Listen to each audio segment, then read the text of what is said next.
सम्मान के लोग हमारी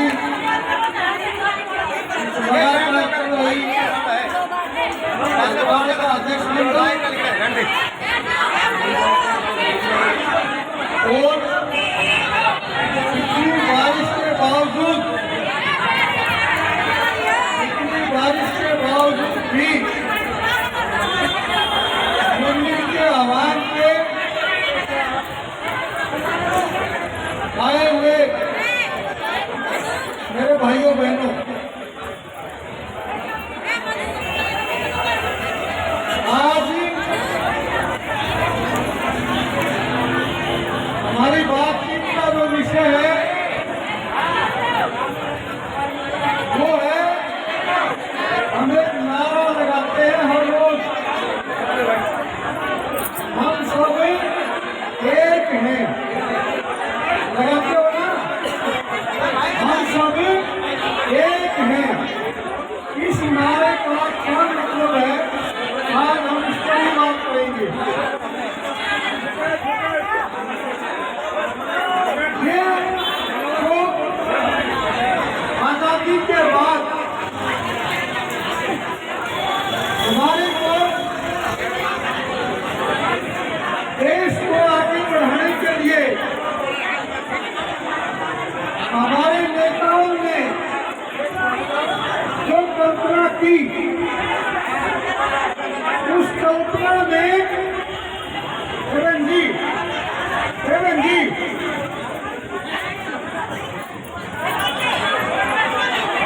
बातें ना करो। मैं आपको यहाँ बुला रहा हूँ, आप यहाँ के बोल दो, हम सारे सुनेंगे। आप यहाँ आ जाओ, आपको हम सारे सुनेंगे। इतनी दूर की बात आप कर रहे हो, सुनेंगे। तो मैं जो बात कर रहा था वो ये थी कि हमें नारा लगाते हैं हर रोज, हम सब एक हैं। ये जो नारा हम सब एक हैं लगाते हैं, ये किसके लिए लगता है और हम सब एक होते कब में? हम पढ़ते थे, तब हम पढ़ते थे कॉलेज में, हम अपने कॉलेज के प्रधान थे और उस वक्त गाड़ी कुछ आई नहीं थी। हरियाणा में कर्मचारी आंदोलन खड़ा हो रहा था और सरकार बंसीलाल की थी, और आपकी जो यूनियन है जिसको आप रोज जिंदाबाद बोलते हो, ये भी उस टाइम पे सही से बनी नहीं थी। लेकिन इस यूनियन को बनाने के लिए उस समय के जो प्रधान थे, जिनकी जिम्मेवारी आपकी यूनियन में लगी थी, आप उनका नाम सारे लोग नहीं जानते होंगे। पूनम चक्रवर्ती उनका नाम था। कोई बात नहीं, तू जहाँ जाना वहीं खड़ा रहो, आगे पीछे मत हो, यहीं खड़ा रहो, बोलने दे, यहीं खड़ा रहो, बोलने दे, हम बात कर लेंगे।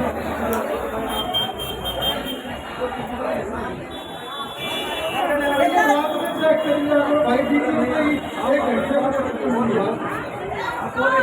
तो आप लोग नहीं जानते, सारे साथी, कि पूनम चंद्राती कौन था? कितने होकर जानते हो? पीछे खड़े हैं, इनसे भी गुजारिश है, जो पूनम चंद्राती नाम सुना हो तो उसको जानते हो, वो हाथ खड़ा करो एक बार। पूनम चंद्राती आदमी था या औरत था? आदमी था या जनानी था भाई? जानते हो? तो पूनम चंद्राती आदमी था, फतेहाबाद का रहने वाला था, और हम हिसार के कॉलेजों में पढ़ने वाले बच्चों की यूनियन बनाते थे। हमारी उनसे मुलाकात हुई और ये आंदोलन जब हड़ताल के रूप में बढ़ा तो बंसीलाल की सरकार थी, सारे महकमों के जितने भी कर्मचारी थे सारे के सारे सस्पेंड, डिसमिस और जेलों में थे। आपके नेता भी कुछ थे, मैं उनके नाम जानता हूँ, आपके परिवारों में रहे होंगे। चंद्रभान जी होते थे, कावला जी होते थे, राम सिंह जी होते थे, वो लोग थे वो जेलों में गए थे। और वो जेलों में गए थे तो आपकी बड़ी खाली ना हो,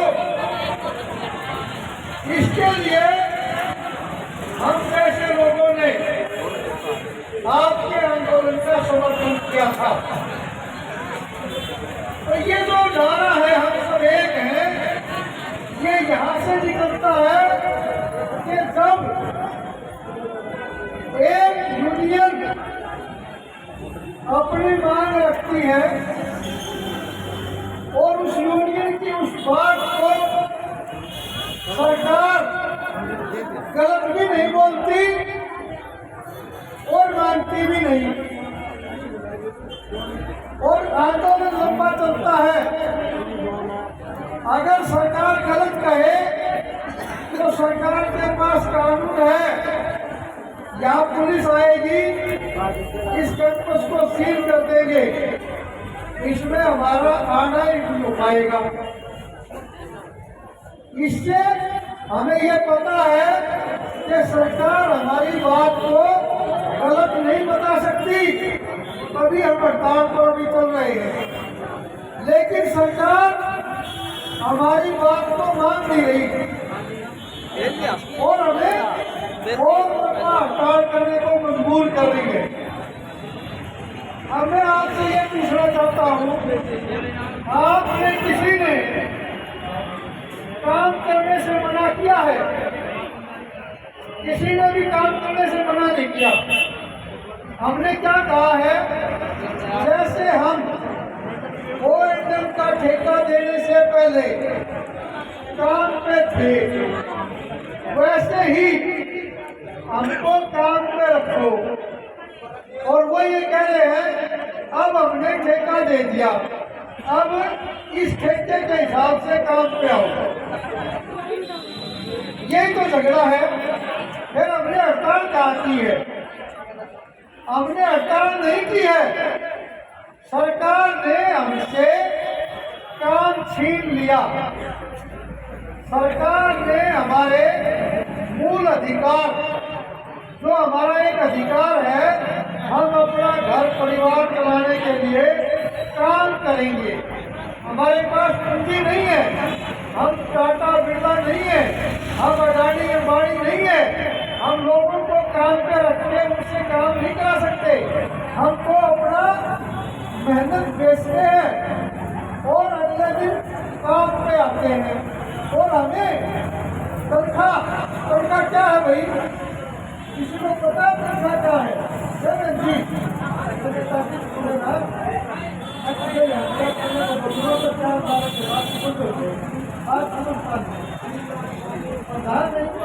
आपका काम है, बात बता रहा, आपको समझनी पड़ेगी। जबरदस्ती मेरा आता है, मैं जबरदस्ती आता हूँ कोई सिखाने। ये जो तनख्वाह है, ये तनख्वाह है क्या? अभी तक हमें ये नहीं पता। ये तनख्वाह जो अंग्रेज पूरी दुनिया में राज कर रहे थे। अंग्रेजों का जो देश है, वो हमारा जो हरियाणा है, पूरा हरियाणा भर इतना ही बड़ा है। वो जो देश है वो इतना ही बड़ा मतलब एरिया उसका, लेकिन उनका राज पूरी दुनिया में था। तो वो अपने एक आदमी को भेजते थे, पूरा देश का राजा बना के। उस राजा को वो बोलते थे वायसराय। और एक आदमी को भेजते थे, उसको भेजते थे DC बोलते थे वो। हमारे यहाँ भी था उस जमाने का एक डिस्ट्रिक्ट। ये जो जैकबपुरा है, आपको पता है जैकबपुरा का क्यों नाम जैकबपुरा है?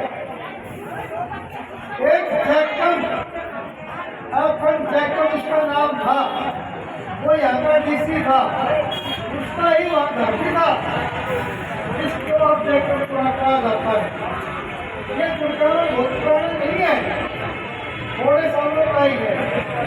ये जो बाजार जिसको सदर बाजार कह रहे हो, ये 1857 की लड़ाई जब अंग्रेज हार जीत के चक्कर में थे, उन्होंने यह छावनी बनाई थी अपनी फौज से दिल्ली में ले जाने के लिए। यहाँ उन्होंने डेरा डाला था। इस सदर बाजार का जैकबपुरा एरिया है, इसको अभी भी पुराने लोग छावनी बोलते हैं। पुराने लोगों को अगर आप ये कहोगे ना कहाँ जा रहे हो, तो वो ये निकलेंगे गुड़गांव जा रहे हैं, वो सारे छावनी में। गुड़गांव तो गाँव था, गुड़गांव गाँव था, वहाँ माता जी होती जाती है। जैसे जो माता जी की सेवा में पुजारी है, उसको तो पक्का कराते हैं हड़ताल करके, उसको पक्का नहीं करती माता जी।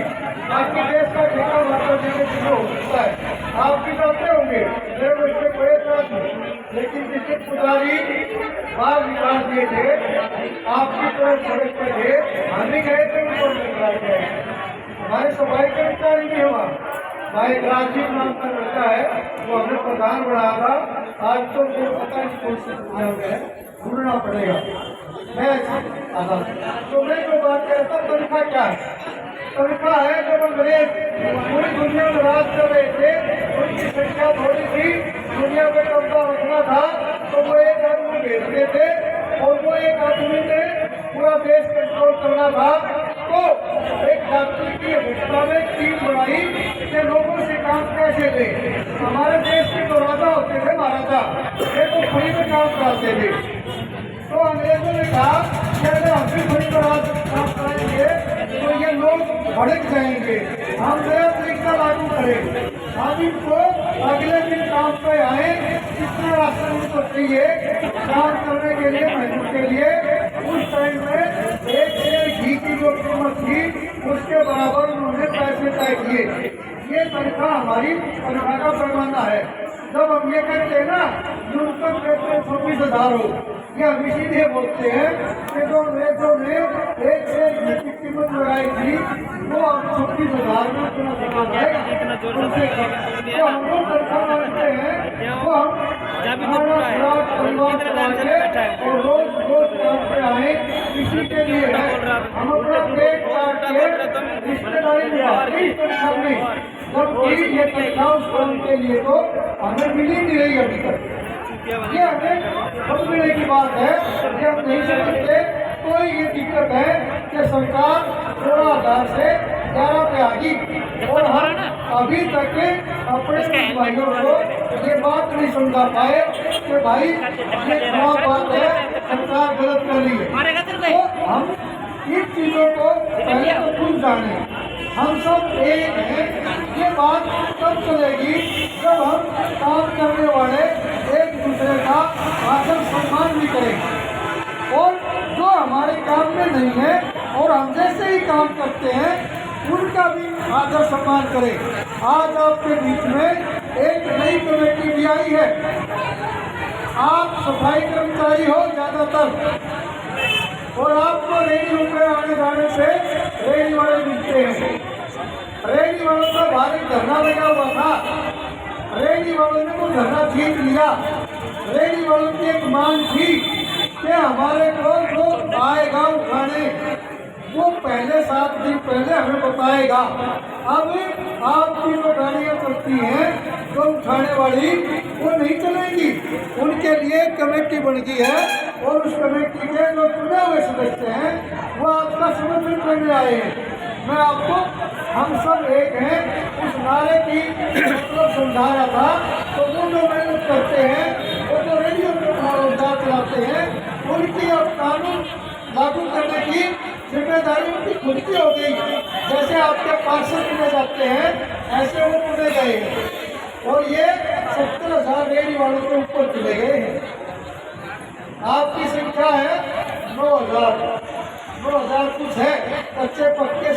मिला के, और इनकी संख्या 70,000 है। इनने अपने लिए कमेटी बनवा ली। इनका अपना एक दफ्तर है। ये जो 4 नंबर कमरा है, ये जो 10 नंबर कमरा है, ये जो 9 नंबर कमरा है, इनके अब मालिक ये रेडी वाले हैं। आना नहीं कहा गए वो टीबीसी के मेंबर अंदर है। टीबीसी के मेंबर। ये जो कैमरा फोटो खींच रहा है ये भी है उनमें। ये 16 आदमी चुने गए हैं। आपको अब अगर कोई प्रधान फोन करता था और कहीं कोई बात आएगी तो ये भी कर सकते हैं फोन, और ये आपका समर्थन भी कर रहे हैं कि आपको जो सरकार ने हटाया है उसको ये मंजूर नहीं करते, क्योंकि आपका घर चले, आपका परिवार चले, आपको रोजी रोटी मिले, ये आपके समर्थन में यहाँ आए थे। लेकिन आप भी थोड़ा सा जाने का टाइम है, इसलिए वो बात नहीं सुन पाए, कोई बात नहीं। हम सब एक हैं, उस नारे को मैं बता रहा था कि अब पढ़ते हुए आपका समर्थन कर रहे थे, और अब कोई दूसरे काम पर है तो आपका समर्थन कर रहे हैं। ये ऐसे बनता है, हम सब एक, ऐसे नहीं बनता कि यहाँ से हम सब एक का नारा लगाए और आप सही को लग करें और मैं जाके हाथी लगाऊं। ये हम सब एक का नारा नहीं है। उन भाई बहनों को भी हम बोले, हम कहें, हम भी कहेंगे, और आप भी उनको अपने प्रभाव से ये बात बताओ कि भाई हम सब एक हैं। उस नारे के चलते ही हमें जानना है। जिस दिन हम सारे आ जाएंगे उस दिन आपकी बात को कोई मना नहीं करेगा।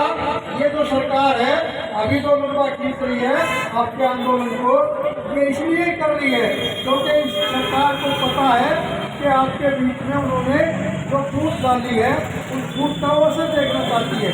लेकिन मैं धन्यवाद करता हूँ आपके नेताओं का, जिन्होंने बड़े ही सूझबूझ के साथ आपके नेतृत्व को जो जिम्मेवारी सौंपी, वो भी साथी अपने काम को जिम्मेवारी से कर रहे हैं, और आप अपने समय को यहाँ लगाकर उस आह्वान को पक्का कर रहे हैं कि हम ही जीतेंगे।